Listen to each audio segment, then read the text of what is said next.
Tonight's story involves a Greek god who threw the wildest parties in mythology, had a cult following that would make modern rock stars jealous, and whose love life was so scandalous that centuries later, Christian scholars tried to blame it all on pagan propaganda.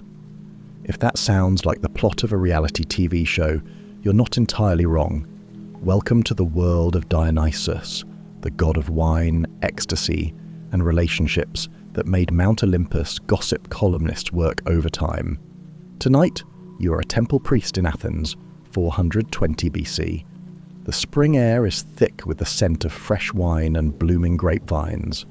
You're preparing for the city Dionysia, the greatest festival in the Greek calendar, and everywhere you look, there are reminders of your god's complicated, fascinating, and decidedly non-traditional love life. The marble statues show him in poses that make you wonder how Victorian archaeologists explained them to their students. Spoiler alert, they didn't. The evidence we have comes from hundreds of pottery shards, temple inscriptions, and theatrical plays that survived 2,500 years. These aren't just artistic flights of fancy, they're windows into how the ancient Greeks understood love, desire, and divinity in ways that would perplex later civilizations.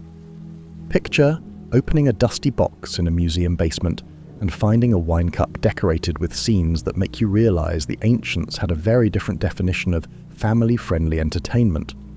That's essentially what happened when archaeologists started seriously studying Dionysian art in the 19th century. The Victorians were scandalized. The Greeks. They displayed this stuff at dinner parties. This archaeological and mythological evidence shows us something extraordinary about ancient sexuality, religious devotion, and how cultures interpret and reinterpret their own histories. As we settle in tonight, we're going to discover not just what historians found, but what it tells us about the surprisingly complex lives of people who lived in ancient Greece, and how later societies tried desperately to sanitize their stories. But before we begin this journey together, write in the comments where you are listening from. It's fascinating to learn where in the world you are. Also, please take a moment to like this video and subscribe to the channel. It helps more than you know. Now dim the lights and prepare to discover why this story will change how you think about ancient mythology, religious propaganda, and the lengths people go to rewrite inconvenient history. So, let's start with what archaeologists actually found, because it's considerably more interesting than your high school mythology textbook suggested. The first major revelation came in the late 19th century when archaeologists began seriously excavating ancient Greek sites and cataloguing thousands of pottery pieces. Greek pottery wasn't just functional, it was their Instagram, their newsfeed, their storytelling medium. And boy, did they have stories to tell about Dionysus. Imagine you're in the basement of the British Museum in 1885. You're a very proper Victorian gentleman with magnificent whiskers and a reputation to uphold. You've just unwrapped a stunning red figure kylix, a wine cup from the 5th century BC. As you turn it in the lamplight, you see painted scenes of Dionysus at a symposium, surrounded by his followers. There's Silenus, his elderly companion and teacher. There are the Maenads, the wild women who followed him. And there, quite prominently, are young men in poses that make you suddenly very interested in finding a different artifact to catalogue. You quietly rewrap it and mark it, not for general display. This happened more often than museums like to admit. The pottery tells us that Dionysus was regularly depicted with male companions, particularly in the context of the symposium, the all-male drinking parties that were central to Greek aristocratic life. These weren't quiet book clubs. Imagine a frat party crossed with a philosophy seminar, crossed with, well, let's just say the ancient Greeks had expansive ideas about after-dinner entertainment. One of the most famous relationships appears in multiple sources, Dionysus and Ampelos. The name literally means grapevine, which should give you a sense of how this relationship turned out. According to the myth preserved in various fragmentary sources, and compiled by later writers like Nonnus in the 5th century AD, Ampelos was a beautiful satyr youth who became Dionysus's beloved companion. They spent their days together in the wild, untamed regions where Dionysus was developing his cult. Think of it as the ultimate gap year, except your travel companion is an actual god, and the destination is wherever the wine flows. The relationship was depicted on countless vases, temple friezes, and in literary sources, with the kind of romantic language the Greeks typically reserved for their most passionate love stories. Ampelos and Dionysus were shown embracing, feasting together, and in one particularly beautiful 4th century vase now, in the Archaeological Museum of Thessaloniki, gazing into each other's eyes while sharing a cup of wine. It's the ancient equivalent of those couple photos that make you feel single on social media, except carved in clay and fired for eternity. Now here's where it gets interesting from a historical detective standpoint. When you compare earlier Greek sources with later Roman and Christian-era sources, you notice something curious. The earlier the source, the more matter-of-fact the depictions are. A 5th century BC vase painter just shows Dionysus and Ampelos together. No explanation needed.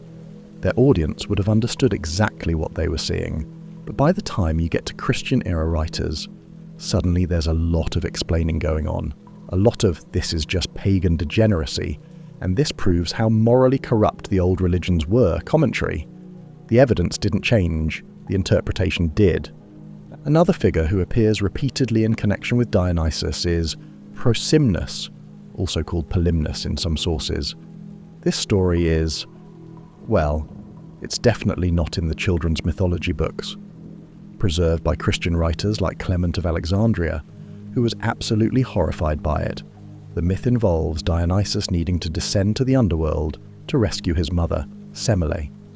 Prosimnus, a mortal man, agrees to show him the way in exchange for, shall we say, intimate favours.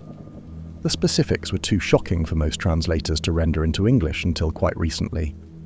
Victorian classicists would translate this part into Latin, assuming that kept it safely obscure. It did not. Archaeological evidence from Dionysian mystery cult sites also reveals something fascinating. The ruins of temples at places like Delphi and various sites in Asia Minor show spaces clearly designed for ritual activities that celebrated all forms of love and desire. These weren't just symbolic spaces, they were active religious sites where people gathered to worship a god who represented the dissolution of normal social boundaries. In Dionysian religion, the usual rules didn't apply. That was kind of the whole point. The most extensive literary treatment of Dionysus's relationships with men comes from Nonnus's Dionysiaca, a massive 48-book epic written in the 5th century AD. Yes, AD, written when Christianity was already dominant in the Roman Empire. Nonnus dedicated huge sections to Dionysus's love for Ampelos, describing their relationship with poetry so romantic that even modern readers find themselves moved. He describes how Dionysus mourned when Ampelos died. There's always a tragic ending in Greek myth, they love tragedy, and how the god transformed his beloved into the first grapevine, ensuring he would live forever in every cup of wine. It's simultaneously beautiful and deeply strange, which is very on brand for Dionysian mythology. What makes all this archaeological and literary evidence so fascinating is how casually most of it treats these relationships. This wasn't scandalous to the original Greek audience. It was just part of who Dionysus was, a god who transcended and challenged boundaries, including the sexual boundaries their society carefully maintained in other contexts. Now, before we go further, we need to talk about ancient Greek sexuality, because if we use modern categories, we'll completely misunderstand what was actually happening. And trust me, it's weird enough without adding misunderstanding on top. Ancient Greeks didn't think in terms of heterosexual or homosexual. Those categories didn't exist yet. They wouldn't be invented until the 19th century, which should tell you something about how culturally specific our modern understanding of sexuality really is. Instead, the Greeks thought about sex and love in terms of roles, ages, and social status. It was complicated, rule-bound, and in many ways completely foreign to modern thinking. The most culturally approved form of same-sex relationship was paiderastia, literally boy love, which sounds much worse to modern ears than it did to ancient Greeks. This was a mentorship relationship between an adult male citizen and an adolescent boy, combining education, social advancement, and yes, a romantic and physical component. The older man, Erastes the lover, was supposed to pursue, court, and educate. The younger one, Eromenos the beloved, was supposed to be pursued, courted, and educated. There were elaborate rules about who could do what, when, and how. Breaking these rules was scandalous. Following them was considered part of proper aristocratic education. If you're feeling uncomfortable, you're not alone. Most modern people are. But understanding this context is crucial for understanding why Dionysus's relationships raised eyebrows even by ancient standards, because Dionysus didn't follow the rules at all. That was his entire deal. In the standard Greek model, the Erastes was supposed to be dignified, restrained, the pursuer. The Eromenos was supposed to be passive, receptive, modest. Dionysus threw this out the window. In myths, he's sometimes the pursuer, sometimes the pursued. He's shown as both dominant and receptive. He falls passionately in love, rather than maintaining proper dignified interest. He mourns openly when his beloved dies, rather than moving on stoically like a proper Greek man should. He's everything Greek sexual ideology said you shouldn't be, and he was worshipped precisely because he represented freedom from those rules. The god also had plenty of female lovers, Ariadne being the most famous, which confused later interpreters who wanted to sort him into neat categories. The Greeks weren't confused. Dionysus was the god of ecstasy, madness, and boundary dissolution. Of course his love life didn't fit into neat boxes, that was the point. Daily life in ancient Athens, let's say 5th century BC, involved a lot more sexual complexity than most people realize. Aristocratic men attended symposia, those drinking parties we mentioned, where they would recline on couches, discuss philosophy, sing poetry, and engage in various forms of entertainment with both female prostitutes, hetairae, and adolescent boys who attended the parties. The same man would be expected to maintain a household with a wife for producing legitimate children, might visit brothels, might have relationships with male youths, and might worship at temples to Aphrodite, Apollo, and, yes, Dionysus. Keeping all these spheres properly separated was part of being a respectable citizen. Religion and sexuality were much more intertwined than later Christian cultures would find comfortable. Temples weren't just for prayer, they were social centers, political meeting places, and yes, sometimes venues for sacred prostitution and ritual celebrations that included sexual elements. The Dionysian mysteries, in particular, were famous, and in some cities infamous, for their wild celebrations. Participants would dance, drink wine, and enter ecstatic states where normal social rules dissolved. What happened in these mysteries stayed in these mysteries. But ancient writers loved to speculate, and their speculation often involved the kind of activities that made civic authorities nervous. Speaking of making authorities nervous, Dionysian worship was actually banned in Rome in 186 BC because the Senate thought the cult was getting too wild and politically dangerous. The Senatus Consultum de Bacchanalibus, Senate decision on the Bacchanalia, is preserved in an inscription that still survives. The Romans were generally pretty tolerant of various sexual practices, but something about Dionysian cult activities crossed a line for them. Modern scholars debate whether this was really about wild sexual activities, or whether the Senate just used that excuse to crack down on a religious movement that was gaining too much political power among lower classes and women. Probably both. The point is, when we look at Dionysus and his male lovers, we're not looking at a straightforward story of ancient LGBT representation. It's weirder and more complicated than that. The Greeks who worshipped Dionysus weren't making a political statement about sexual freedom in modern terms. They were engaging with a god who represented the breakdown of all social categories, including, but not limited to, sexual ones. Dionysus was dangerous precisely because he made people forget who they were supposed to be. This is why later Christian writers found Dionysian mythology so disturbing and useful. It was disturbing because it represented everything they were trying to suppress about pagan religion. It was useful because they could point to these stories and say, "See? This is what happens when you worship false gods. Moral chaos." Whether they were accurately representing pagan beliefs or creating propaganda is debatable. Probably both. What's fascinating is that even as they condemned it, Christian writers preserved these myths in remarkable detail. Clement of Alexandria, writing around 200 AD, describes Dionysian rites and myths with the kind of specificity that suggests he either witnessed them or had very detailed sources. He's horrified, yes, but he tells us more about Dionysian sexuality than many pagan writers did. It's like reading someone's very detailed complaint about their neighbour's party. They think they're explaining why it was terrible. They're actually just confirming it sounded amazing. Let's focus on the most fully developed story we have, Dionysus and Ampelos. Because while Dionysus is a god, the myth of Ampelos humanizes him in ways that make this more than just another divine escapade. According to Nonnis's Dionysiaca, our most complete source, the story begins in the wild regions of ancient Anatolia, modern-day Turkey.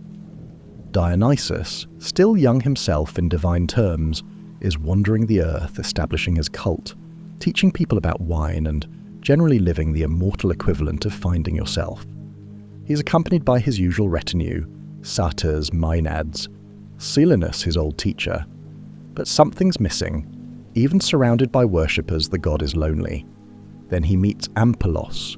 The young satyr is described as extraordinarily beautiful, with curling horns just beginning to show, skin bronzed by the sun, and a laugh that echoes through the valleys. He's playful, fearless, a bit reckless. He runs through the forests with the speed of wind, climbs trees to steal fruit, teases the maenads, races with the other satyrs. And Dionysus, the god who represents losing control, loses control. He falls completely hopelessly in love. Nonnis describes their courtship in terms usually reserved for the great love stories. Dionysus, who could have anything he wants, pursues Ampelos with gifts. The first cultivated grapes, wreaths of ivy, wine that makes the drinker see visions. Ampelos, who could flee from a god if he wanted, stays. They wander together through the wild places away from Dionysus's followers, just the two of them learning each other. The god teaches Ampelos about the mysteries he's discovered. Ampelos teaches the god what it's like to love someone mortal, temporary, achingly real. The poetry gets quite specific about their physical relationship. They share a bed in caves decorated with flowering vines. They bathe together in forest streams. They wrestle playfully in clearings, bodies intertwined in ways that Nonnis describes with the kind of sensual detail that makes you wonder how this manuscript survived in medieval monasteries. Perhaps the monks who copied it couldn't quite believe what they were reading and assumed they were misunderstanding the Greek. They weren't. But this is Greek mythology, so happiness can't last. The tragedy is foreshadowed from the beginning. Ampelos, in the way of beautiful young beings, doesn't believe anything bad can happen to him. He takes increasingly reckless risks. He rides wild bulls. He climbs higher and higher trees to bring Dionysus the best fruit. Dionysus, who can see the future when he bothers to look, tries not to look. He wants these moments to last forever, even though forever isn't something mortals or satyrs get. The end comes suddenly, as tragedies do. The accounts vary slightly, but the most common version has Ampelos climbing onto the back of a bull to impress Dionysus. The bull, not being domesticated, objects violently. Ampelos is thrown, falls, and dies instantly. Other versions have him falling from a tree while reaching for grapes, or being gored by the bull. The specific method matters less than the result. Dionysus loses the person he loves most. The god's mourning is described as world-shaking. He weeps tears that become rivers. His screams of grief cause earthquakes. The maenads and satyrs, who have never seen their god truly suffer, don't know what to do. Silenus, old and wise, tries to comfort him. But what comfort is there for immortal loss? Dionysus will live forever. Ampelos won't. The god will carry this grief eternally. This is where the story becomes not just tragic, but transformative. Dionysus, god of transformation, does what gods do. He changes the rules. He can't bring Ampelos back to life. Even gods have limits. But he can transform him into something that will never die. He takes Ampelos's body and from it grows the first grapevine, the plant that will become Dionysus's most sacred symbol. Every grape that ever grows, every wine that's ever made, carries something of Ampelos in it. The boy who made the god feel alive becomes the drink that makes mortals feel divine. It's simultaneously beautiful and deeply strange. Every time someone drinks wine in Dionysian ritual, and remember wine was central to Greek religious practice, they're participating in this love story. The symposia where men drank and loved, the festivals where wine flowed freely, the mystery rites where participants experienced divine ecstasy, all of it connected back to this myth of divine love and loss. Nonnus has Dionysus speak to the transformed Ampelos, promising that his name will be remembered wherever grapes grow and wine is made. It's the immortality of stories rather than life, but it's something. And indeed, here we are 2,500 years later, still telling this story. Ampelos won his immortality after all. What makes this myth particularly poignant is how it humanizes Dionysus. Other gods in Greek mythology love and lose. Zeus has countless affairs. Aphrodite falls for Adonis. Apollo loves Hyacinthus. But Dionysus's grief for Ampelos is described with an intensity that suggests this meant something different. This wasn't just divine desire. This was a god, learning what it meant to love someone temporary, to choose love, knowing loss was inevitable. It's perhaps the most human thing an immortal can do. The myth also established Dionysus as a god who understood human grief.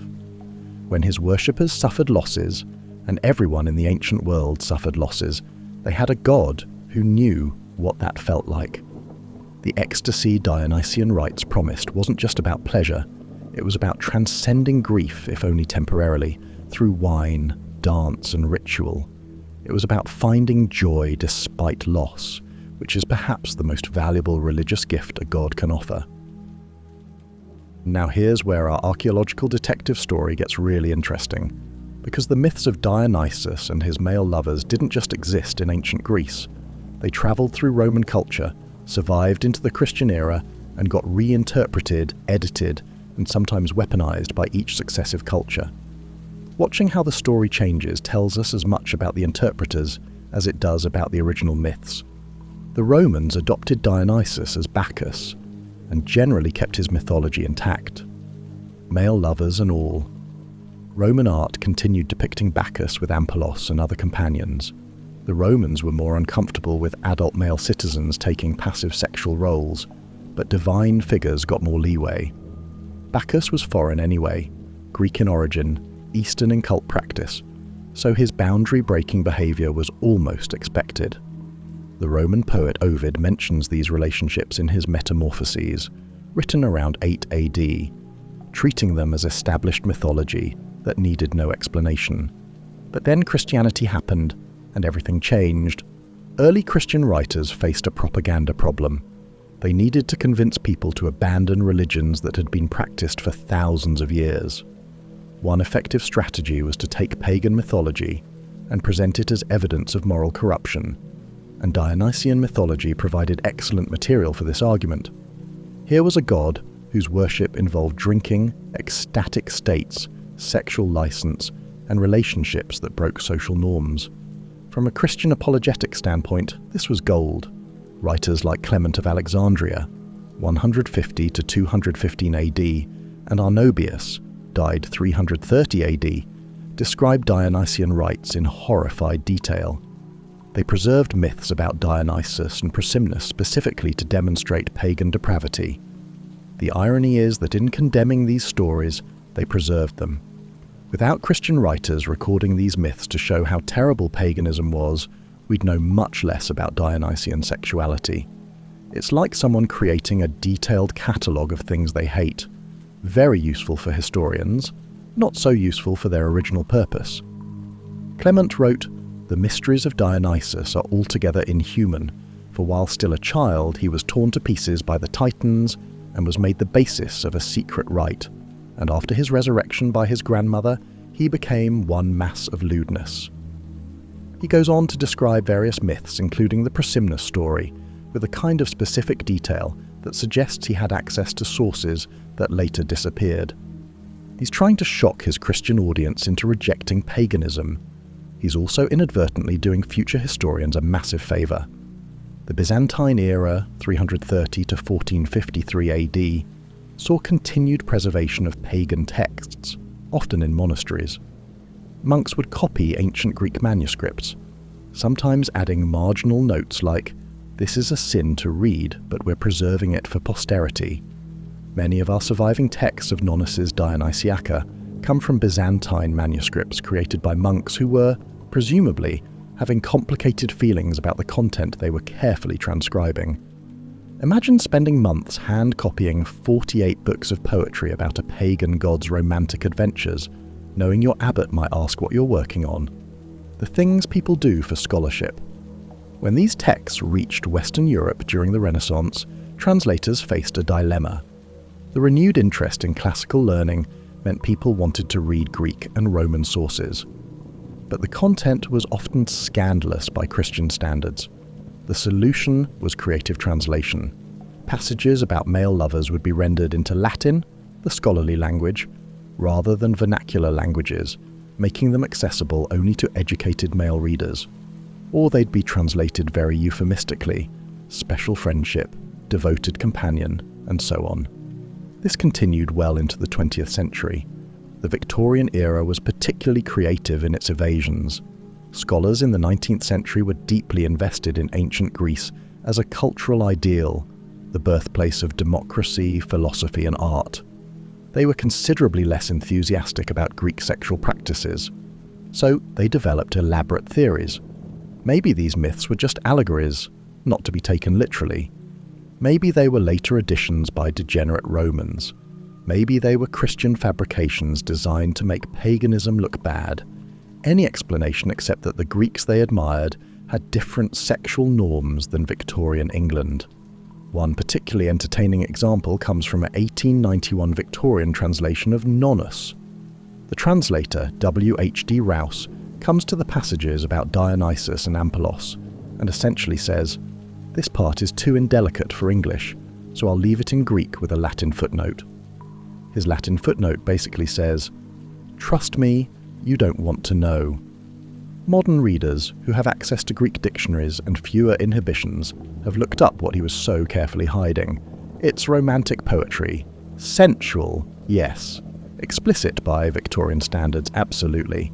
But mostly it's just very gay love poetry about a god and his beloved companion.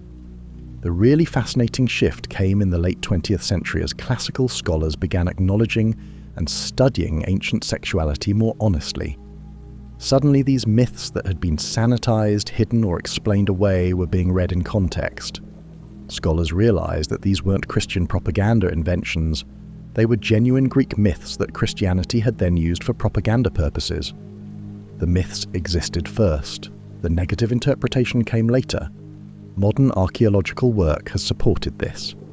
Pottery that was kept in museum storage because it was too sensitive for display is now being exhibited and studied. Temple sites that were excavated in the Victorian era but never fully published because the findings were unsuitable are being re-examined. The evidence keeps confirming that Dionysian worship really did involve the sexual elements early Christians condemned. The Greeks really did tell these myths about their gods. Later ages really did try to hide, explain away, or weaponize these stories for their own purposes. What we're left with is a fascinating case study in how history gets rewritten.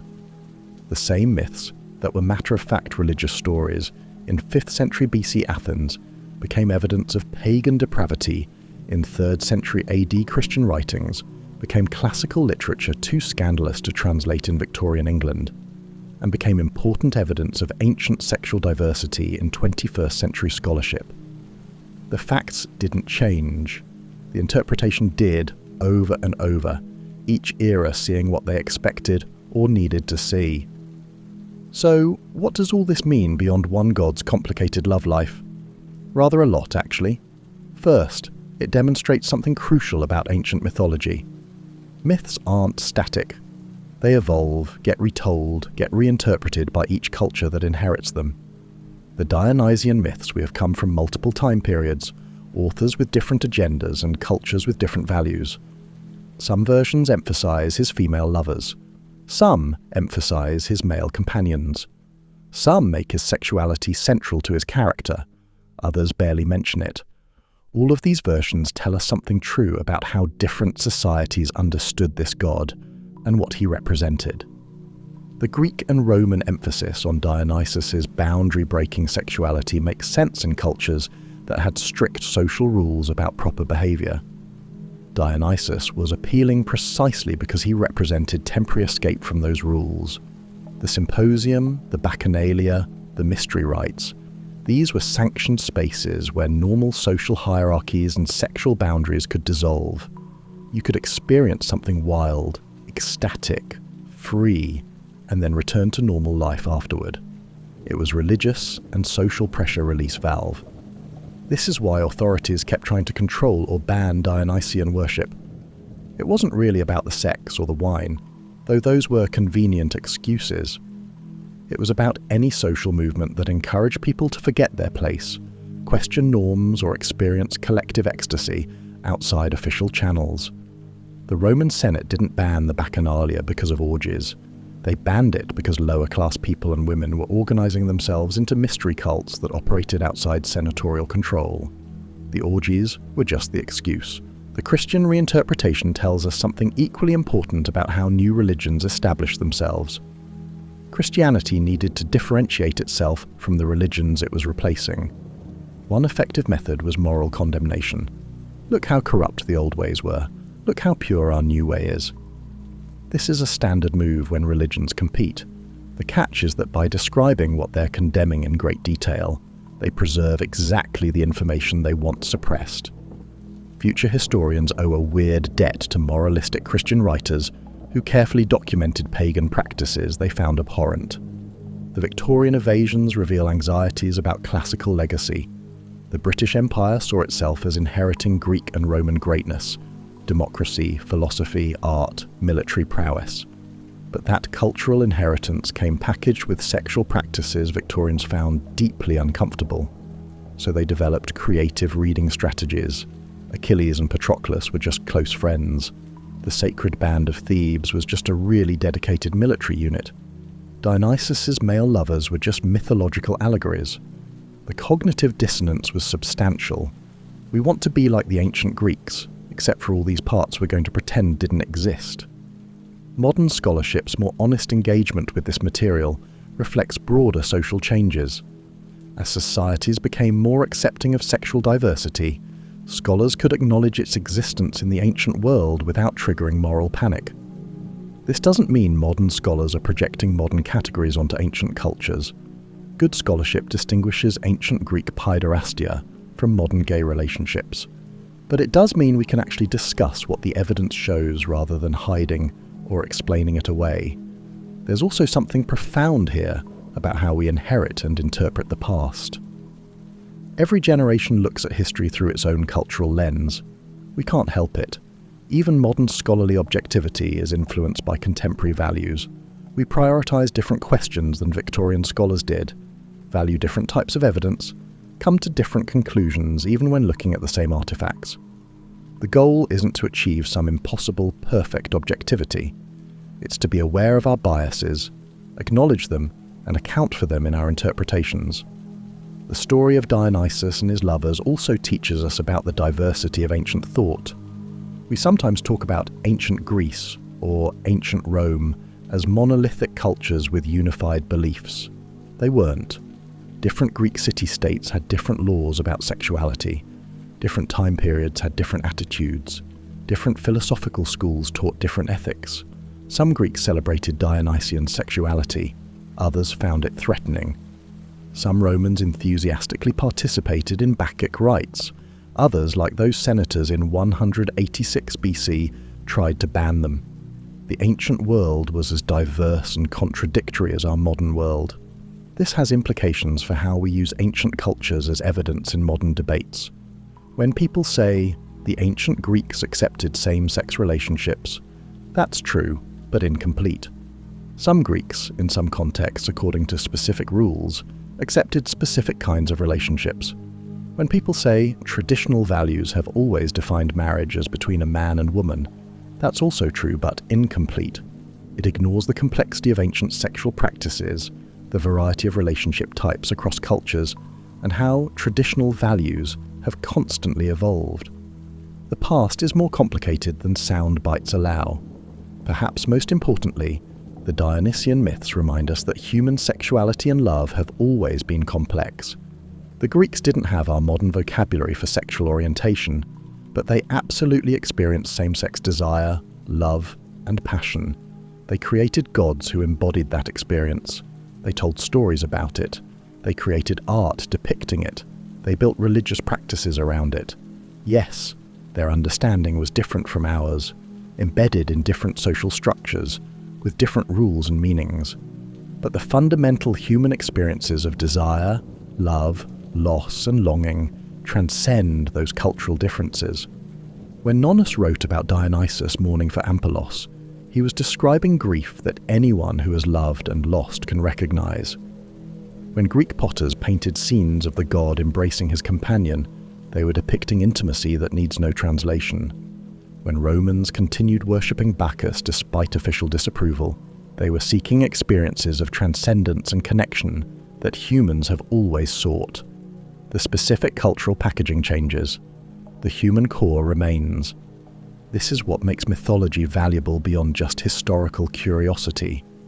These stories survive because they touch something universal.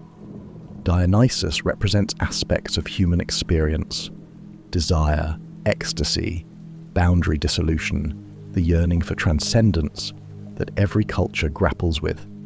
How we tell his stories reflects how we deal with those aspects of ourselves. So where is Dionysus now, and what happened to his scandalous mythology? The physical evidence is scattered across museums worldwide. The British Museum has dozens of Greek vases depicting Dionysian scenes, many only recently put on public display. The Louvre, the Metropolitan Museum of Art, the Archaeological Museum of Athens, all house artifacts showing Dionysus with his various companions, male and female. You can visit them today and see exactly what made Victorian curators so nervous. The pottery is remarkable, the skill, the detail, the sheer artistic achievement of these ancient craftsmen. Also, yes, they're frequently quite explicit. Museum visits are more interesting than they used to be. The literary sources are mostly preserved, though often in fragmentary form. Nonnus's Dionysiaca is available in modern translations that don't hide the content in Latin footnotes. Scholars have compiled and analysed all the mentions of Dionysus's relationships across ancient literature. Academic conferences now feature panels on ancient sexuality without anyone fainting. Progress. Dionysian worship, as a living religion, largely disappeared by the 6th century AD as Christianity became dominant across the Mediterranean world. The last recorded Dionysian festival was probably in the late 400s AD, but the god's cultural influence never truly ended. He lived on in literature, art, and imagination. The Renaissance brought renewed interest in classical mythology, including Dionysus. Artists like Caravaggio and Titian painted Bacchus, usually as a beautiful young man surrounded by grapes and wine, sometimes with companions that Renaissance viewers would have understood in Greek terms. The homoerotic undertones that Victorians would later try to suppress were right there in Italian Renaissance art, hanging in churches and palaces. The 19th and 20th centuries saw repeated waves of interest in Dionysian themes. The Romantic poets loved him. Nietzsche wrote extensively about the Dionysian versus Apollonian dichotomy in human nature, chaos versus order, passion versus reason. Freud would probably have had thoughts about Dionysian psychology if given the chance. Modern psychology, particularly Jungian analysis, discusses Dionysian archetypes frequently. Contemporary pagan movements, particularly Hellenistic Reconstructionism, have revived Dionysian worship. Modern followers celebrate festivals, pour libations of wine, and honor the god, much as ancient Greeks did. These modern practitioners tend to embrace the full range of Dionysian mythology, including the aspects Victorian scholars tried to hide. They're part of a broader movement to reclaim ancient religious practices from centuries of Christian reinterpretation. In popular culture, Dionysus shows up regularly. Modern fantasy novels feature him. He appears in TV shows like Xena Warrior Princess and Supernatural. Rick Riordan's Percy Jackson series includes Mr. D, Dionysus as a cranky summer camp director. These portrayals vary wildly in how they handle his mythology. Some embrace it fully, others sanitize it for younger audiences, some play it for comedy. He remains endlessly adaptable. The academic study of Dionysian mythology continues to evolve. New archaeological discoveries keep adding to our understanding. Theories about what the mystery rites actually involved get refined as more evidence emerges. Scholarly attitudes toward ancient sexuality continue shifting toward more nuanced understanding. What's remarkable is how a god worshipped 2,500 years ago remains culturally relevant. We're still arguing about what he represents, still creating art inspired by him, still finding new meaning in his myths. The ancient Greeks would probably find this both amusing and satisfying. As our journey through the mythology of Dionysus and his companions concludes tonight, we're reminded that the past is far from dusty and dull. It's a vibrant, often surprising, and always intriguing tapestry woven with human ingenuity, resilience, and the occasional divine love story that still makes us wonder. Until our next archaeological adventure together, this is the Sleeping Archaeologist, encouraging you to remain curious about the incredible tales still waiting to be discovered beneath our feet. Sweet dreams, fellow explorers. Don't forget to subscribe to the channel, and may your rest be filled with wonder at the remarkable tapestry of human history. But for now, stay tuned, as we have a bonus story coming right up, read especially for you by our guest narrator. Thank you for having me here. What a wonderful channel. Our next story is The Maya Didn't Vanish. They just walked away from their mess. Hope you like it. We all have a picture in our heads of how great empires fall. It's usually something spectacular, a real Hollywood blockbuster of a finale. For the classic Maya, we imagine invading armies storming the giant pyramids, a mysterious plague sweeping through the jungle cities, or maybe some kind of esoteric prophecy that convinced everyone to simultaneously drink the Kool-Aid. It's dramatic, it's cinematic, and it conveniently wraps up a complex story with a tidy, action-packed bow. We want our historical collapses to have the decency to be interesting, to go out with a bang, not a whimper. We want the final scene to have explosions and a soaring orchestral score, not the sound of a leaky roof and someone quietly packing a bag. The story we tell ourselves is of a sudden, inexplicable vanishing act. One day, a thriving civilization of millions, with astronomers and mathematicians and architects who could make stone sing. The next are just empty ruins being swallowed by a relentless jungle.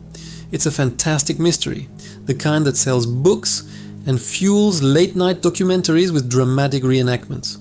It's a story of cataclysmic defeat or cosmic intervention. It's a story that makes for a great 2-hour special, complete with speculative CGI and a narrator with a voice like rumbling gravel, and it is almost entirely wrong. Tonight, you are not a king, a priest, or a mighty warrior. You are a man named Ixbalam, living around the year 850 AD. You live in a city your people call Mutal, a sprawling metropolis of white limestone and painted stucco that will one day be known as Tikal, and you are about to participate in the end of the world. Except there will be no invading armies, no alien visitors, and no sudden plague. Your world will end not with a thunderous crash, but with the agonizingly slow squeak of a system grinding to a halt. You are about to witness firsthand how a civilization dies by 1,000 tiny, self-inflicted cuts. The most shocking truth of your story isn't that your civilization vanished. It's that you just decided to leave. The proof of your story, the undeniable receipts left for archaeologists to find over 1,000 years later, isn't a dramatic battlefield littered with skeletons or a cursed tomb. It's something far more mundane and far more damning. It's mud. Specifically, it's the long cylindrical cores of sediment drilled from the bottom of Lake Shichankanap and the Peten Itza Lake. To the naked eye, it's just a tube of layered dirt. But under a microscope, This mud is a black box recorder of your entire world. The pollen grains show the slow, agonizing disappearance of the jungle, replaced by corn. The layers of charcoal dust are a diary of ever-increasing fires. And the gypsum crystals trapped in the sediment are a chemical signature, an unmistakable invoice for a series of droughts so severe, so prolonged, that they broke the back of a civilization. This quiet, unassuming tube of lakebed gunk was the evidence that forced historians to throw out the old action movie script and accept a far more terrifying and far more relatable truth.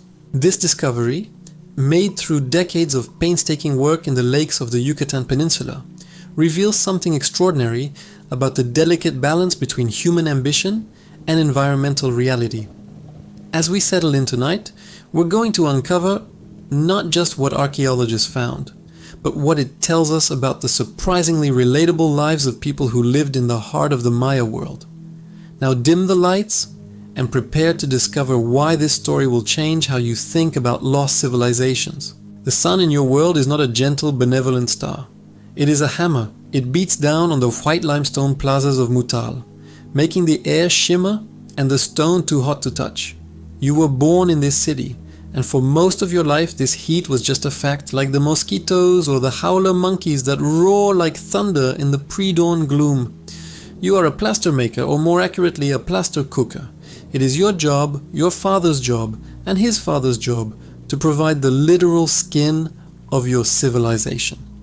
Every temple, every palace, every noble's house, and every religious monument is coated in a thick, brilliant white layer of lime plaster.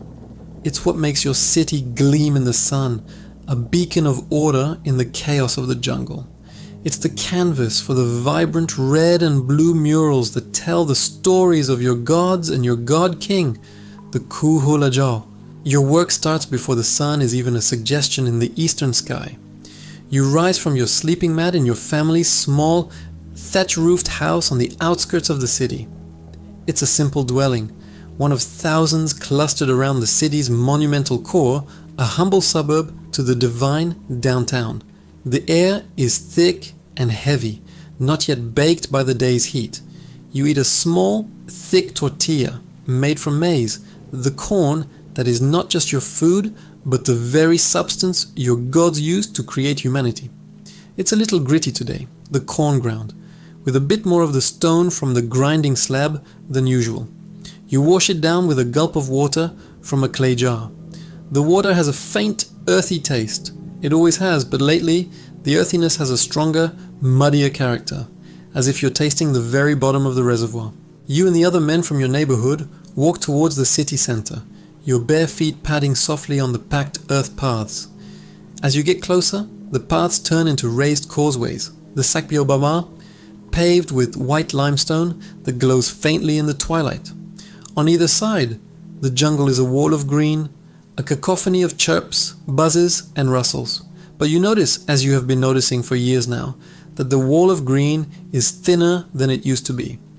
The great ceiba trees, the sacred connectors between the underworld, the earth, and the heavens, are fewer and farther between. The stands of Ramon trees, whose nuts were a food of last resort, are gone from the areas nearest the city. You need wood. You always need wood. Your destination is one of the many plaster pits on the edge of the city. It's a hellish place, a landscape of fire and smoke. Here, you and your crew take the limestone quarried from the earth and break it into manageable chunks. Then you build a massive pyre. The amount of wood required is staggering. For every square meter of that beautiful, pristine white plaster that covers the temples, you need to burn a small forest. You have to maintain a fire at over 800 degrees Celsius for days on end to cook the limestone, until it breaks down into quicklime. The heat is indescribable. It sucks the air from your lungs and bakes the moisture from your skin. The smoke stings your eyes and coats the back of your throat with a permanent layer of soot. You spend your days sweating, coughing, and wrestling with logs that seem to get smaller and less dense every year. You and your crew have to travel farther and farther from the city to find suitable hardwood. What used to be a half-day's journey is now a 2-day trek. You remember your grandfather's stories. He spoke of a jungle so thick you couldn't see the sun, of trees so massive it took 10 men holding hands to circle their trunks. He spoke of deer and tapir so plentiful you could hunt them within sight of the city's edge. Now, the hunters return with less and less. The deer are gone. They bring back iguanas, turtles, and sometimes just a handful of snails. The jungle, the great provider, is tired. It is shrinking away from the insatiable hunger of your city. Your city, which has a population of over 60,000 souls, is a magnificent stone beast, and its favorite food is the forest itself. You feed it every day, and every day it demands more. As you work, you can see the great pyramids rising above the haze. Temple de Fosse, the tallest structure your people have ever built, pierces the sky. Its roof comb is a silhouette against the rising sun. It is the home of your king, Jesauchan Kawil Meben, a living god whose job it is to mediate between you and the cosmos. He performs the rituals. He lets his own divine blood to appease the rain god, Cheyak, and in return, the universe maintains its order. The corn grows, the rains fall, and the city thrives. That is the covenant. That has always been the covenant. But the covenant feels strained. The last rainy season was a disappointment. The rains came late, were sparse, and ended early. The city's massive reservoirs, an engineering marvel designed to capture and hold every precious drop, are worryingly low. The exposed banks are a wide, cracked collar of dried mud around the remaining water. You see the women spending more time at the collection points, their conversations more anxious. You hear the arguments that break out when someone is accused of taking more than their share. In the afternoon, the sky darkens, not with rain clouds, but with the smoke from the agricultural fields. Your people practice what is called slash and burn agriculture. You clear a patch of forest, burn the vegetation to release nutrients into the soil, and then plant your maize, beans, and squash. It's a system that works brilliantly for a while, but it requires the land to lie fallow for years, to allow the jungle to return and replenish the soil. With so many mouths to feed, the fallow periods have been getting shorter and shorter. You are farming the same plots of land over and over, and the soil is exhausted. The corn stalks are thinner this year, the ears of maize smaller. You look up at the monuments you help to create and maintain. They are plastered and replastered constantly, always kept a brilliant divine white. Your king has just commissioned a new set of twin pyramids to mark the end of the latest Katun, a 20-year cycle. More quarrying, more wood, more fire, more plaster. The gods, it seems, demand a pristine home, even when their children are beginning to go hungry. The construction is a sign of the king's power and piety.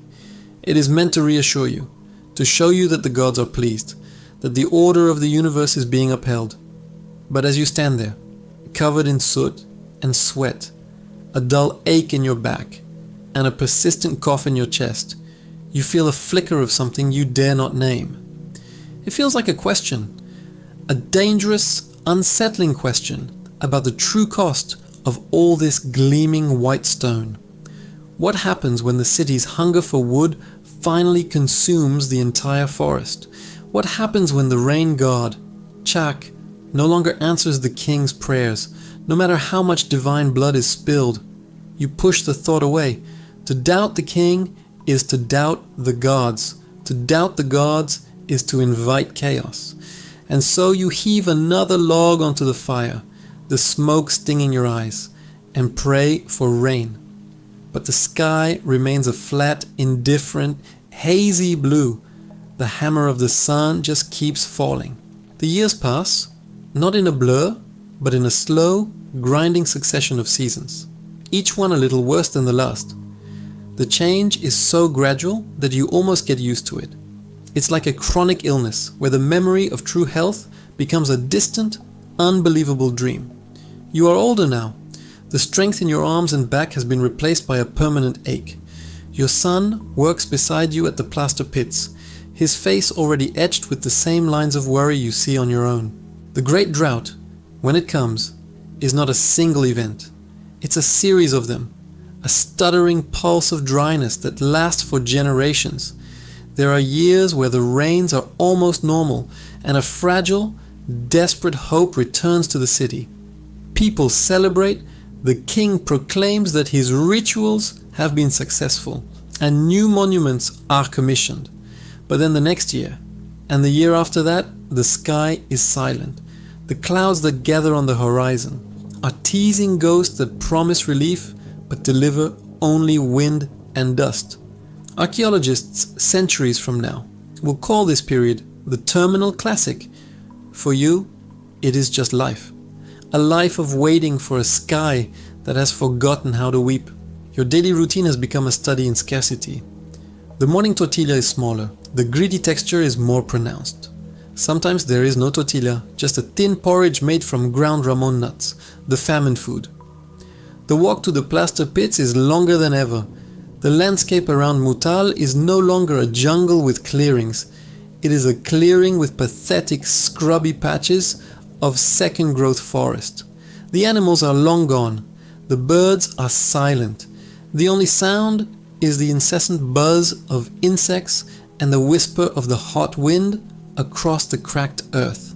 You see the bones of monkeys and deer in the dry riverbeds, a stark white against the brown mud. The city's reservoirs are a tragedy. The largest are now vast empty bowls of cracked clay littered with the shells of dead snails. Only the deepest, most central reservoirs, the ones reserved for the elite, still hold water. But it is a murky, stagnant green, thick with algae. The water you drink now is rationed, collected from these last reserves. It tastes vile and makes your stomach cramp, but thirst is a crueler master than dysentery. Sickness is everywhere.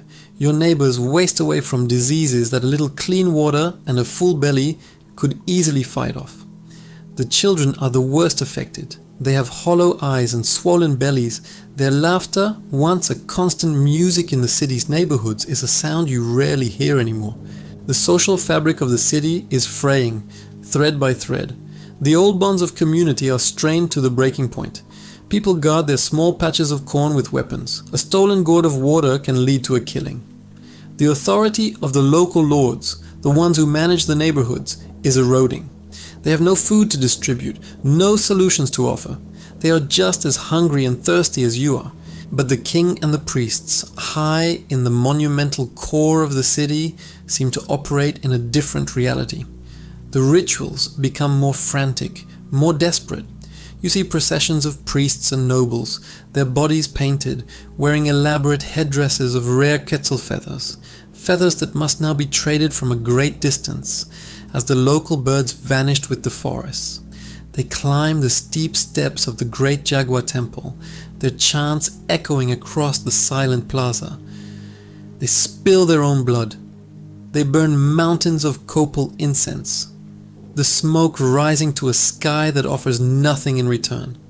They sacrifice captives, their still beating hearts offered to gods who seem to be deaf. You watch these ceremonies from a distance. Once they filled you with awe and a sense of cosmic security. Now they fill you with a dull, hollow anger. The king and his priest are performing the same play they have always performed, but the audience is starving and the theater is falling apart. They are following a script that no longer matches the world you live in. The stelae, the great stone monuments that record the king's history, still get carved. They proclaim his victories in minor skirmishes with rival cities, cities that you know are suffering just as much as Mutal. They celebrate his divine connection to the gods. But as you look at the new carvings, you see the work is cruder. The lines are not as fine, the details less precise. The artisans are weak with hunger. The civilization is losing its fine motor skills. One day, you are sent with a crew to replaster a section of the royal palace. It is a rare chance to see inside the world of the elite. As you mix your plaster, using precious water that could have slaked the thirst of a dozen children, you see the nobles. They are thinner, yes, their face is drawn, but they are not starving. They wear fine cotton clothes and jade jewelry. They eat from painted ceramic vessels. You catch a glimpse of a meal, a piece of turkey, a food you haven't tasted in a decade. The sheer, naked injustice of it settles in your gut like a cold stone. You realize the covenant is not just strained, it is broken. The king is not a god who protects his people. He is just a man, hoarding what little is left for himself and his court. He is a captain, performing a ceremonial rain dance on the deck of a sinking ship, while making sure his own cabin stays dry. This is the moment the idea plants itself in your mind. It's not a sudden revelation, but a slow, creeping dawn of understanding. The city is not your savior. The gods are not listening. The king is not divine. The city is a trap. It is a machine that has consumed the world around it and is now beginning to consume itself. The monuments are not a testament to your glory. They are tombstones for the forest. The paved causeways are not roads to a prosperous future. They are paths leading to a dead end. You start talking with your family, with your neighbors, in hushed tones, late at night when the only light is the moon. The conversations are all the same. Someone's cousin left a month ago, heading south, towards the highlands where the mountains are said to catch more rain. Another family just packed up their meager belongings and walked east towards the coast. They didn't say goodbye. They just disappeared in the night. There is no central authority to stop them. There are no guards at the edges of the city. There is nothing to keep you here but habit and fear of the unknown. But you are beginning to realize that the unknown cannot possibly be worse than the slow, certain death you face here. The decision is not made in a single moment of dramatic clarity. It is a slow accretion of despair. It is the day you see your own child's ribs starkly defined beneath their skin. It is the night you lie awake listening to the dry rasp of your wife's breathing. It is the afternoon you look up at the plaster on the temple, the very plaster you created with your own sweat and labor, and you feel nothing but disgust. It is a symbol not of power, but of a catastrophic, civilization-wide failure of imagination. A failure to adapt. A failure to see that you cannot burn your entire world to keep the palaces looking pretty. Archaeologists of the future will debate this for centuries. They'll call it a collapse, a mystery, a disappearance. They will propose theories of warfare, disease, and peasant revolts. And they will be partially right about all of it. The stresses of the drought did lead to more warfare over scarce resources. Malnutrition did make people more susceptible to disease. And what you are about to do is, in its own quiet way, a revolt. It is not a violent uprising with torches and spears. It is a revolt of the feet. It is the ultimate vote of no confidence in a system that has utterly failed. You are not going to tear down the temples or kill the king. You are simply going to withdraw your participation. You are going to render the entire magnificent, top-heavy, blood-soaked structure irrelevant by walking away. One evening, as the sun sets, painting the smoke-filled sky a lurid orange, you gather your family. You have very little to pack. A few clay pots, the stone for grinding corn, which is more valuable than any piece of jade, a pouch of saved seeds, a desperate gamble on a future elsewhere, a water gourd filled with the last of the foul-tasting reservoir water. You look at your house, the house you were born in, for the last time. It's just mud and wood and thatch. It is not worth dying for. You and your family slip out of the city, joining a silent, unorganized exodus that has been happening for years. You are not the first, and you will not be the last.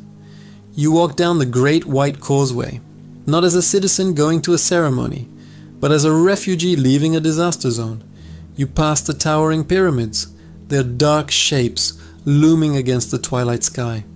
They seem alien now, monuments to a forgotten dream, built by a people you no longer recognize as your own.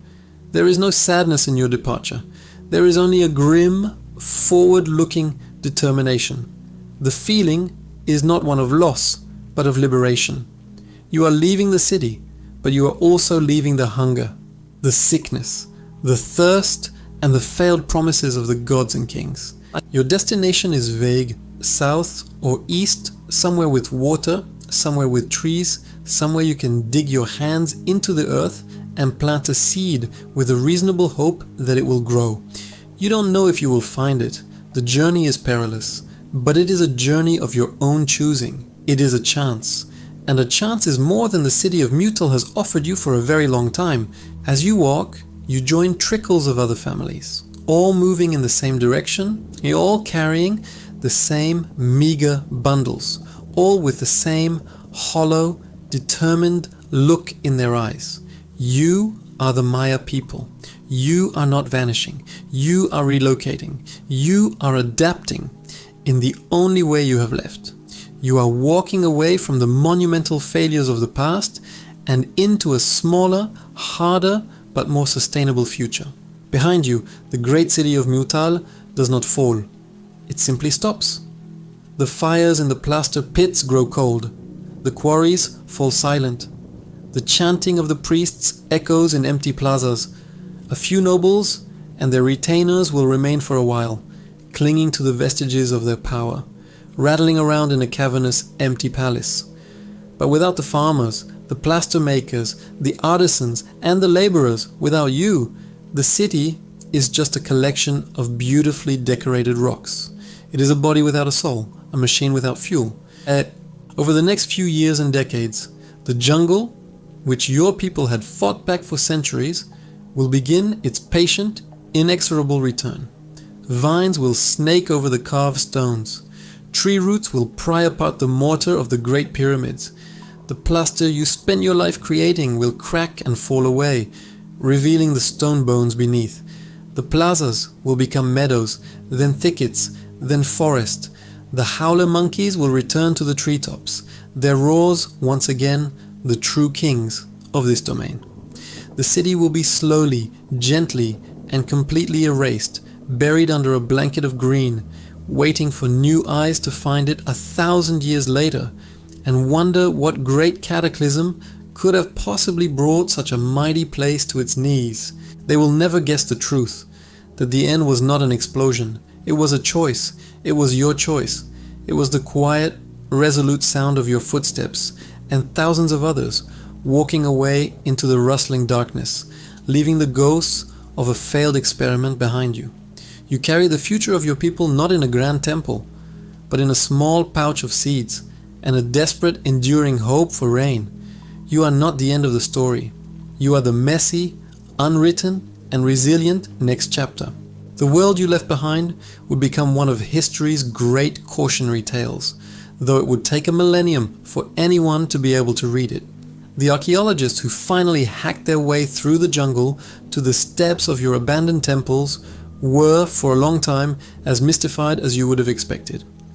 They saw the evidence of a huge population, monumental construction, and then nothing. An abrupt halt. The last carved date on a stela in a nearby city is 909 AD. After that, the official kingly history of the southern lowlands simply stops.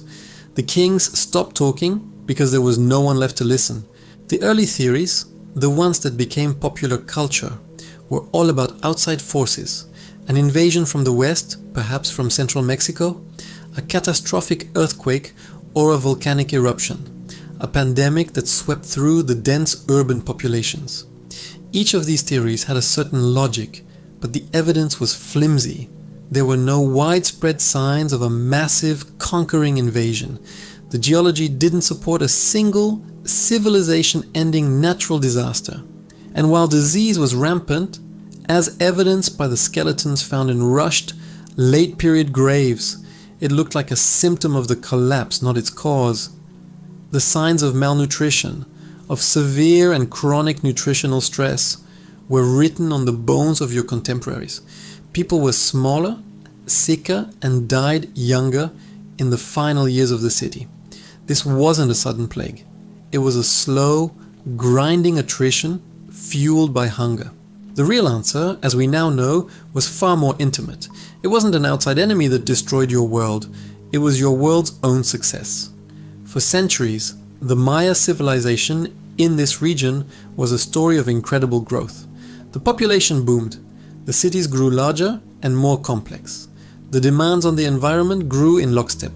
To feed the people, you cleared the forests for agriculture. To build the temples and palaces and pave the plazas, you quarried immense amounts of limestone. And most critically, to create the plaster that covered every important building, you burned what was left of the forests. It was a classic feedback loop. More people meant more farms were needed, which meant more deforestation.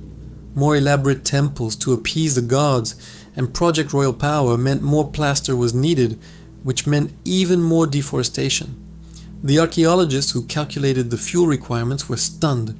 They estimated that it would have taken over 1,000 square kilometers of forest, cut down and burned, just to plaster a single large pyramid.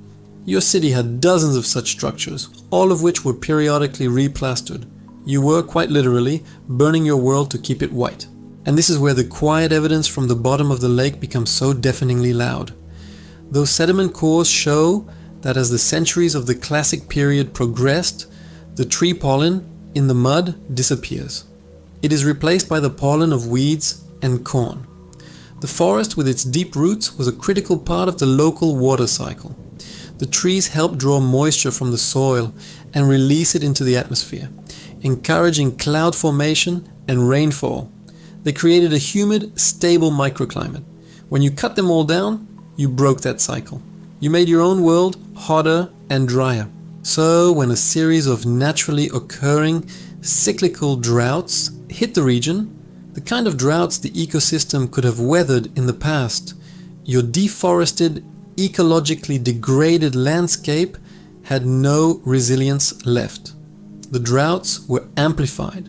The rainfall, which had already become less reliable, decreased by as much as 40 to 50% during the worst periods. It was a perfect storm, a man-made environmental catastrophe colliding with a natural climate fluctuation. You weren't just the victims of a drought, you were its architects. The irony is that the leadership's response to the crisis only made it worse. Their solution to the drought was to double down on the very activities that were exacerbating it. The rains are failing. Clearly, the god Chak is displeased. The answer is to build him a bigger, more impressive temple, to stage more elaborate ceremonies, all of which required more limestone, more burning of the forest for plaster, and more food to feed the construction crews. They were trying to solve the problem by pouring gasoline on the fire, convinced it was holy water. It's a story that feels unnervingly modern. A society mesmerized by its own growth, led by an elite class convinced that the solution to any problem is to do more of the same things that caused the problem in the first place, just on a grander scale. Your king, Jasochankawilseke, was likely not an evil man. He was a product of his system, a believer in the ideology that had worked for centuries. He was doing what he was supposed to do, talking to the gods. He just didn't realize, or couldn't accept, that the gods weren't the ones who had cut down all the trees. And so you walked, you and hundreds of thousands of others, throughout the southern Maya lowlands. You didn't vanish into thin air. You migrated over decades to other areas, to the northern Yucatan, to the highlands of Guatemala, to the Caribbean coast, places that had more reliable water sources or different political systems. The Maya people, as a culture, did not die. They survived, they adapted, they live today, millions of them, in the same lands as their ancestors. What died was not the people, but a specific political and social system. What collapsed was the centralized divine kingship model of the classic period lowlands. You didn't abandon your culture. You abandoned a set of cities and a group of leaders who had led you into a dead end. When we look at the hauntingly beautiful ruins of Tikal, or Palanque, or Calakmul, it's easy to feel a sense of tragedy for a lost golden age. But perhaps what we should see is not a tragedy, but a lesson in resilience. The real story is not the empty cities, but the people who had the courage to leave them, to recognize that a way of life, no matter how glorious or divinely ordained, is not worth clinging to when it is actively destroying the world you depend on. The greatest monument the Maya of your time left behind was not a temple or a palace. It was the silent, eloquent testament of their footprints, leading away from the spectacular failures of their kings and toward a new, uncertain but living future. Your story is a reminder that sometimes the most powerful act is not to fight, not to build, but to simply and wisely walk away. As our journey through the silent exodus of the Maya concludes tonight, we're reminded that the past is far from dusty and dull. It's a vibrant, often surprising, and always intriguing tapestry woven with human ingenuity, resilience, and the occasional ancient mystery that still makes us wonder. This is the Sleeping Archaeologist, encouraging you to remain curious about the incredible tales still waiting to be discovered beneath our feet. The Maya didn't vanish. They just walked away from their mess. Our next story is the killer fog that murdered 12,000 Londoners in their living rooms. Hope you like it. There's a certain romance to the idea of a London fog, isn't there? We have this cozy, black and white mental image of it. Gaslights haloed in mist, the sharp silhouette of Sherlock Holmes in his deerstalker hat, the cheerful clip-clop of a handsome cab emerging from the gloom. Mary Poppins practically weaponized the stuff, using it as a whimsical backdrop for rooftop dance numbers.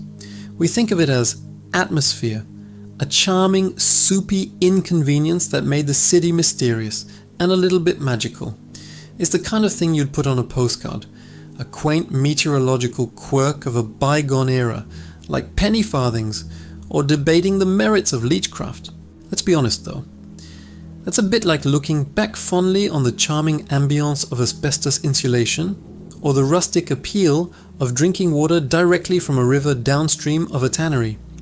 We've romanticized something that was, in reality, a persistent, choking industrial nightmare. The famous London pea souper wasn't a whimsical weather pattern. It was airborne filth. It was the collected smoke and fumes from millions of coal-burning fireplaces, factories, and power stations all trapped by the weather and served back to the city's inhabitants for breakfast, lunch, and dinner. It wasn't fog, it was a warning. That romantic mist wasn't just weather, it was a killer. Tonight you are a Londoner. The year is 1952, and the month is December. You're not a detective or a nanny with a magic umbrella. You're just you. A clerk, maybe, or a shop assistant, or a dock worker. You're someone with bills to pay, a chilly flat to get home to, and a quiet hope that the post-war rationing might ease up a bit in time for Christmas. You're living through the tail end of austerity in a city still scarred by the Blitz, a city powered by cheap, dirty coal. And you are about to walk into the single deadliest environmental disaster in British history, a 5-day catastrophe that will kill more people than the entire Blitz did in a year. You don't know it yet, but the air you're about to breathe is turning into a poison. The undeniable proof, the historical receipts for this quiet apocalypse, wouldn't come from a dusty tomb or a long-lost manuscript. They would come from something far more mundane and infinitely more chilling. The Registrar General's weekly reports on mortality. Weeks after the event, officials staring at columns of numbers would see a black spike rising from the page, a statistical monument to the dead. The numbers for deaths from bronchitis, pneumonia, and heart failure didn't just rise, they launched into orbit. It was like looking at the black box data from a city-wide plane crash. This data, combined with grim reports from hospitals, undertakers, and even the Smithfield meat market, where prize cattle had literally choked to death in their pens, forced a complete re-evaluation. This wasn't an act of God, it was an act of coal.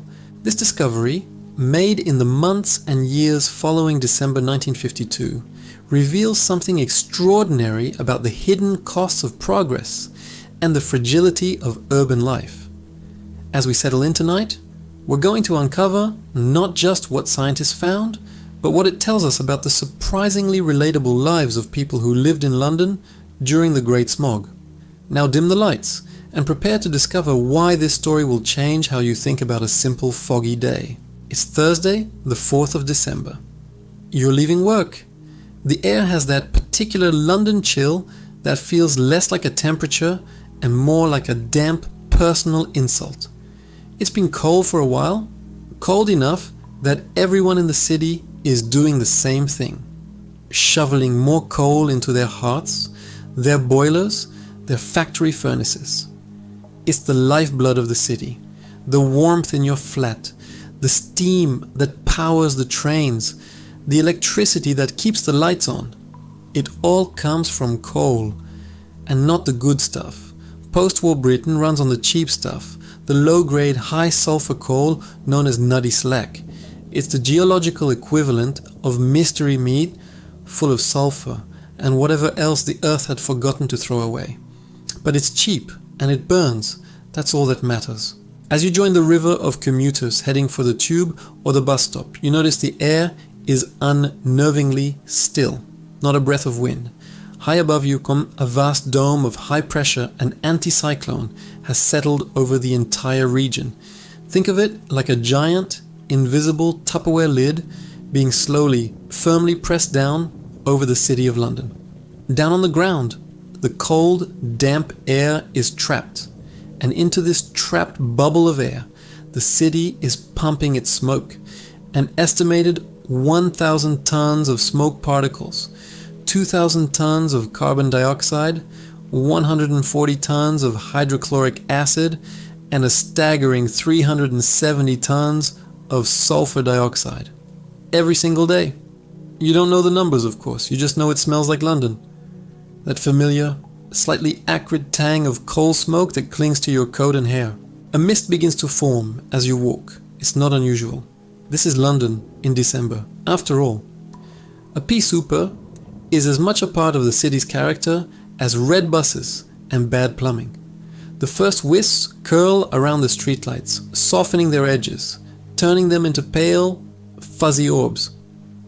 The sounds of the city become muffled, as if someone has thrown a thick blanket over everything. The sharp clatter of footsteps and the rumble of traffic are smoothed into a low, indistinct hum. It's almost peaceful. You pull your collar up against the damp, a familiar ritual. You might even find it a little cozy, a little atmospheric. It feels normal. You think about getting home, putting the kettle on, and settling in by the fire, the very fire that is contributing, in its own small way, to the thickening air outside. There is absolutely no sense of danger. Why would there be? It's just fog. You've seen it 100 times before. You have no idea that the lid on the pot is now sealed shut, and the city has begun to simmer in its own toxic juice. You board your bus or your train, heading home through the gathering gloom, completely unaware that you are a character in the opening act of a tragedy. The journey takes a little longer than usual, the driver peering cautiously into the grey, but you get home. You close the door, shutting the fog out, and for a few hours you are warm and safe.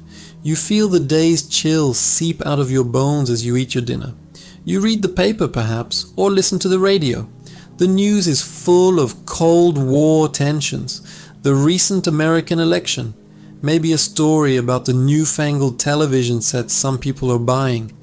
There is no mention of the weather other than the usual forecast for cold and fog.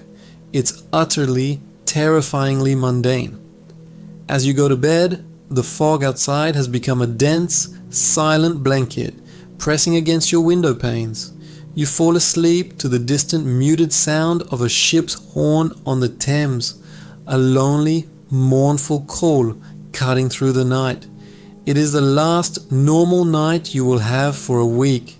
You wake up on Friday morning and the first thing you notice is the light, or rather the lack of it.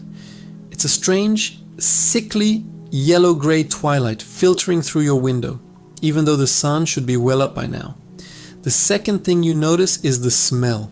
It's inside with you now, a sharp, metallic, chemical tang that catches in the back of your throat. It's the smell of a cheap firework, of a struck match held too close to your nose. It's the smell of sulfur dioxide. The fog hasn't just stayed. It has thickened and seeped through every crack and keyhole, under every door and around every window frame. It has invaded your home. You can see it, a faint haze in the air of your own living room. A thin, greasy film of black soot is already settling on every surface. If you run your finger along the windowsill, it comes away black. Getting ready for work is a surreal experience. You wash your face, but you don't feel clean.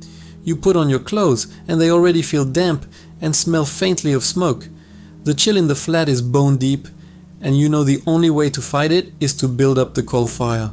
Adding your own little contribution to the problem outside is a perfect vicious circle. Stepping outside is like stepping into another world. A world with no sky, no horizon, just a thick, greasy, yellow-black miasma that presses in from all sides. Visibility is down to a few yards. The building across the street is a vague, ghostly outline. Anything further away has ceased to exist. The world has shrunk to the size of your immediate surroundings. The air is cold and wet, and it feels heavy in your lungs.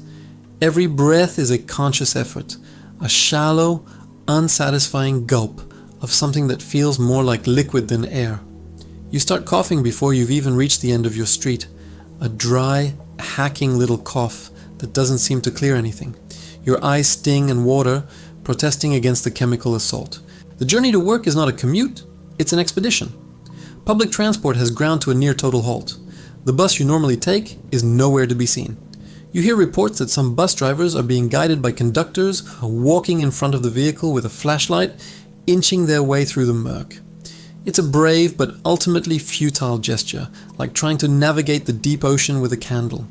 Most services are simply cancelled. The London Underground is still running, a subterranean haven of clean air and electric light, but the stations are overwhelmed and packed with desperate commuters. Getting to the station is its own challenge. You navigate by memory, by the feel of the curb under your feet, by the familiar shape of a specific gate or lamppost. The city's sounds are alien. The familiar roar of traffic is gone, replaced by an eerie quiet, punctuated by the sudden, startling blare of a horn from a lost car, or the disembodied shouting of a pedestrian who has bumped into another. You are surrounded by millions of people, yet you feel completely alone, isolated in your own tiny bubble of visibility. You see shapes emerge from the gloom, fellow Londoners, their faces pale, scarves pulled up over their mouths in a useless attempt to filter the air. No one makes eye contact. Everyone is just focused on the next few feet of pavement, on the simple, overwhelming task of moving forward. There's a strange camaraderie in the shared misery, but also a growing sense of unease. The British keep calm and carry on spirit is in full effect, of course. People make wry jokes about the weather, complaining with a kind of resigned cheerfulness. It's a national pastime, but underneath the jokes, a current of anxiety is beginning to flow. This feels different. This isn't the clean, white mist of the countryside. This fog has a texture, a taste. It sticks to you. It feels malevolent. You eventually make it to your workplace. Hours late, exhausted, and feeling like you've just smoked a pack of unfiltered cigarettes. The office or the shop is just as hazy as the street outside. The lights are on, but they do little to pierce the indoor gloom. Work proceeds in a kind of slow-motion pantomime. The day is a write-off. Productivity is impossible. The main topic of conversation is the fog, the terrible pea souper, and how everyone is going to get home again. The return journey is even worse, as the early winter darkness combines with the smog to create a perfect, impenetrable blackness. Streetlights are just faint, fuzzy glows high above, useless beacons in a sea of soot. You shuffle along, part of a slow-moving, coughing procession, your throat now raw, your lungs aching. You make it home, coughing, your eyes streaming, and you slam the door shut on the yellow, black monster outside. You collapse into a chair and think, surely it can't get any worse than this. You are, of course, completely wrong. The worst is yet to come. Saturday arrives not with a dawn, but with a thickening of the darkness. The world outside your window is no longer yellow-grey. It is a solid, opaque wall of brownish black. Visibility is now measured not in yards, but in feet. People report being unable to see their own feet as they walk. The great city of London, the heart of an empire, has been rendered completely blind. The weekend offers no respite, only a deeper descent into the suffocating gloom. You don't even think about going to work, of course. The city is closed. It hasn't been officially declared, but it's a simple fact. Nothing is moving. The newspapers that manage to get printed are filled with stories of chaos. Sadler's Wells Opera House had to abandon a performance of La Traviata because the audience couldn't see the stage.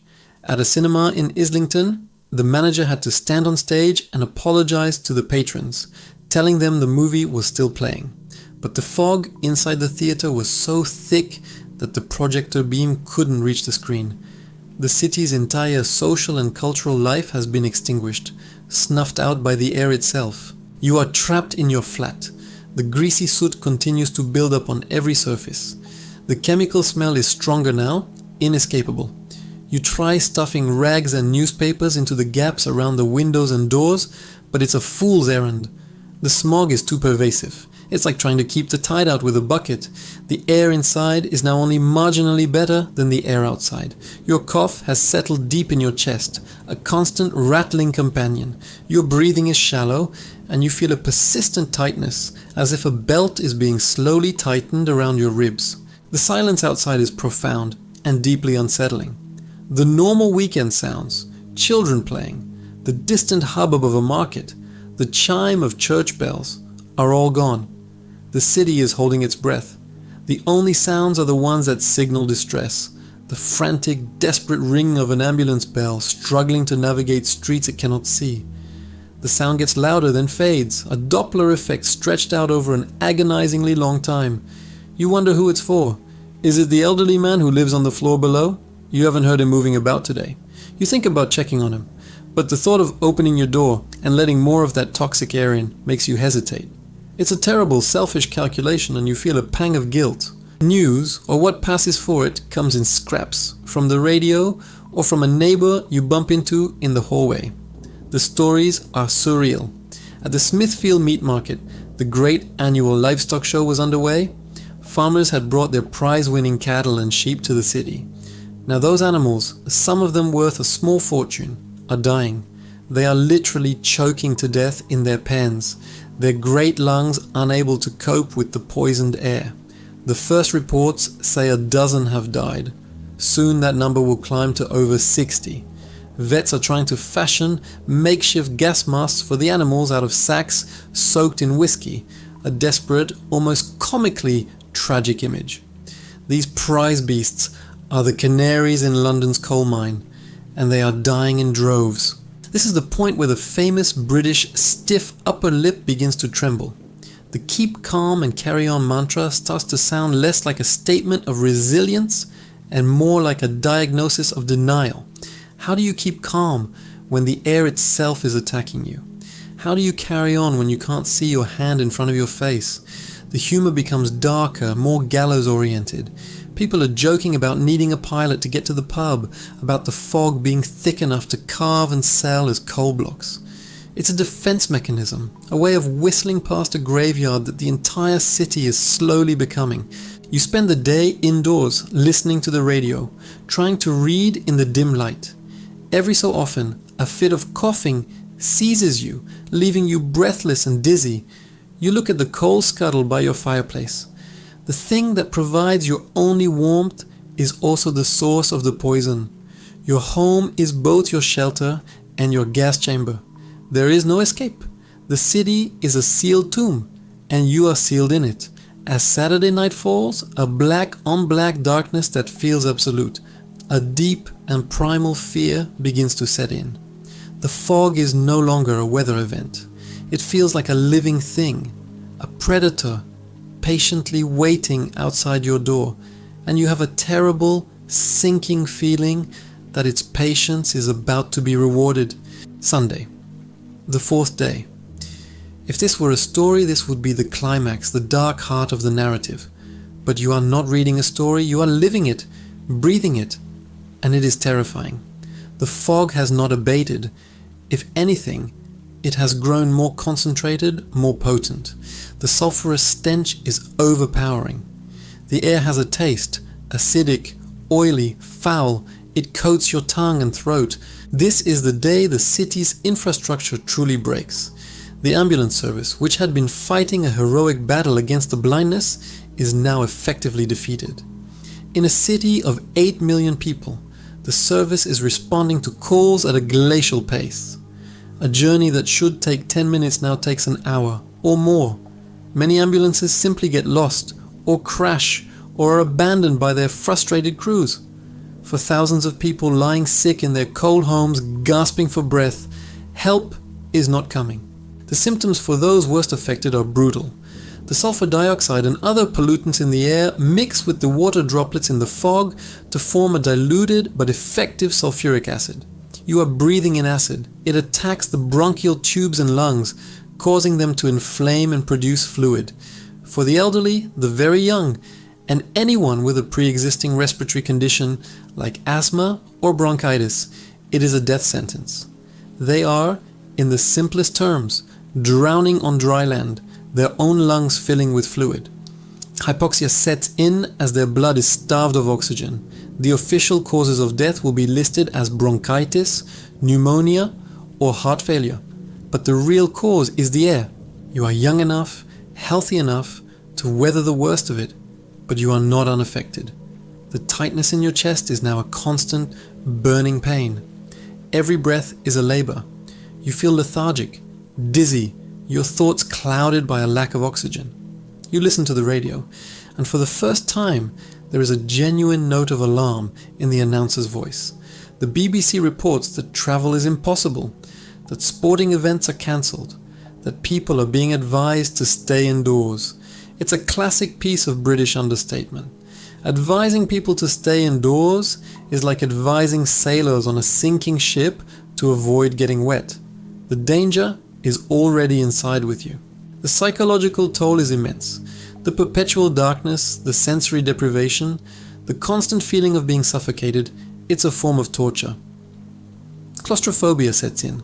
The world, which just days ago was a bustling metropolis, has shrunk to the four walls of your flat, and even this small space feels threatening, contaminated. You look out the window into the void and feel a profound sense of isolation, of being cut off from the rest of humanity. Is anyone else still out there? The grim reality of the situation begins to manifest in other ways. Undertakers are overwhelmed. They are running out of coffins. Florists are running out of wreaths and flowers. The city's dead are piling up in makeshift morgues because there is nowhere to put them and no way to transport them for burial. London is not just blind and choking. It is now dealing with a logistical crisis of death. And still, there is no coordinated government response. The assumption in Whitehall is that this is just an unusually bad pisupa, an act of nature. It will pass. The scale of the human catastrophe unfolding in the city's homes and hospitals is not yet understood, or perhaps not yet acknowledged. You sit in your chair, wrapped in a blanket, listening to your own ragged breathing and the rattling coughs of your neighbors through the walls. The keep calm and carry on facade has completely crumbled. There are no more jokes. There is only a grim, fearful waiting for a change, waiting for something, anything, to break the spell of this suffocating, poisonous twilight. The air inside your home is now as dangerous as the air outside. There is no escape, and all you can do is wait for the wind to change. The silence of the city is the silence of a held breath, and you pray that you will be able to exhale. Monday, the 8th of December, the 5th day. You wake up with a jolt, not from a noise, but from a strange sensation in your lungs. You take a breath, a painful, rasping intake of air, and it feels different, thinner somehow. You stumble to the window and peer out into the familiar blackness. But is it blackness? Or is it now a very, very dark grey? You press your face against the cold glass, straining your eyes, and then you see it. A shape. The ghostly, indistinct outline of the chimney pot on the roof across the street. It's the first thing you've seen beyond your own window pane in 3 days. A sliver of hope, fragile but fierce, ignites in your chest. The fog is not as dense. It's still terrible. A thick, toxic soup that would, on any other day, be considered an appalling environmental hazard. But compared to the absolute sensory deprivation of the weekend, it feels like a glorious sunrise. The monster is weakening, its grip is loosening. Throughout the day, the change is agonizingly slow, but undeniable. You begin to hear the city again. Not the full-throated roar of a normal Monday, but the first tentative sounds of life returning. The distant rumble of a train, the sound of a car engine moving cautiously, the voices of people in the street, no longer disembodied shouts, but connected to the faint silhouettes now moving through the grey. The decision to venture outside is a difficult one. Your larder is nearly empty. You need milk, bread, but the air is still a chemical bath. You weigh the risks, hunger versus the burning in your lungs. In the end, necessity wins. You wrap your scarf around your face, a gesture you now know is pathetically inadequate, and step outside. The street is a scene from a nightmare. A thick layer of black, greasy slime coats every surface. The buildings are streaked with it, as if they are weeping soot. The very stones of the pavement feel slick and oily under your feet. The air still stinks, a chemical hangover that catches in your throat. But you can see for 20 yards, maybe 30, and it feels like a miracle. The faces of the people you pass are shocking. Everyone looks ill. Their faces are pale and smudged with soot, their eyes red-rimmed and weary. The sound of coughing is everywhere. It is the city's new soundtrack. It's a chorus of 100,000 damaged lungs. You make it to the local shop. The shelves are half empty. The shopkeeper, a man you've known for years, looks as if he's aged a decade in 5 days. You exchange a few words, not about the weather, but about the ordeal. You talk about who has been taken ill, about the strange silence of the weekend. There is a new kind of community forged in the shared trauma, a quiet understanding of what you have all just survived. As you walk home, you see the first newspaper headlines. They are still focused on the disruption, the cancelled sports, the transport chaos. There is a small story about the cattle at Smithfield, but there is no mention yet of the human cost. The numbers are still being collated, the data still being gathered in hospitals and morgues. The city is taking its first look at itself after a terrible beating, assessing the damage, but the true horrific scale of the injury is not yet known. The fog may be lifting, but its deadliest work is still being counted. Later that afternoon, a real breeze picks up. A clean, cold, westerly wind. It's the most beautiful thing you have ever felt. It's the sound of salvation. It begins to push the great, stagnant dome of polluted air out of the London basin and away towards the North Sea. By evening you can see the rooftops, you can see lights in other people's windows. That night, for the first time in what feels like an eternity, you look up and see the faint, smudged glow of the moon. The city has survived. You have survived. You go to sleep in a room that still stinks of sulfur, but you breathe more easily than you have in days. You do not yet know that you are one of the lucky ones. Tuesday, the 9th of December. The wind has done its work. The sky above London is a pale, washed-out winter blue. The great smog is over. The city, blinking in the unfamiliar daylight, looks filthy. A black patina covers everything, a stark reminder of the poisonous blanket that had enveloped it. But the air is clean, crisp, and breathable. London exhales. Now, the accounting begins. This is where the true archaeological discovery takes place, not with shovels and brushes, but with pens and ledgers. In the office of the Registrar General, clerks begin to process the weekly death certificates, and they see the spike. On a normal week in December, around 2,000 people would die in London. In the week ending December 13th, the number of registered deaths was 4,703. The week after that, it was still horrifically high. The numbers were irrefutable. The fog had killed, directly and immediately, nearly 3,000 people, above the normal average. But that was just the beginning of the discovery. Doctors and scientists, horrified by the data, started to dig deeper. They realized that many deaths, especially among the elderly, would take weeks to occur. The damage had been done, but the final consequence was delayed. They looked at mortality rates for the following months. The numbers stayed stubbornly, tragically high.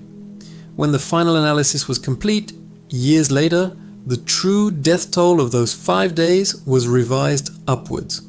The initial estimate of 4,000 was wrong. The final, conservative estimate is that the Great Smog of 1952 was responsible for the premature deaths of 12,000 people. 12,000 men, women, and children, killed not by a bomb or a plague, but by the simple act of breathing in their own homes. Your experience, your 5 days of terror and suffocation, multiplied by millions, became the catalyst for one of the most significant pieces of environmental legislation in history. The evidence was too overwhelming to ignore. The government, which had initially been so dismissive, was forced to act. The Beaver Committee was formed to investigate the disaster, and its findings led directly to the Clean Air Act of 1956. This landmark law introduced smoke control areas in cities, offered grants to households to convert from coal fires to gas or electric heaters, and limited the smoke emissions from factories. It was a slow, expensive process, but it worked. The iconic London pea super, the smog you just survived, was legislated out of existence. Your personal, terrifying story became a data point in a report that would save countless lives in the future, changing the very air that Londoners would breathe for generations to come. You didn't just survive a freak weather event, you survived the peak and the turning point of the industrial age's assault on the environment. You lived through the 5 days when a city was forced to realize that the price of its progress was being paid with the lives of its citizens. As our journey through the Great Smog of 1952 concludes tonight, we're reminded that the past is far from dusty and dull. It's a vibrant, often surprising, and always intriguing tapestry woven with human ingenuity, resilience, and the occasional ancient mystery that still makes us wonder. This is the Sleeping Archaeologist, encouraging you to remain curious about the incredible tales still waiting to be discovered beneath our feet. Good night,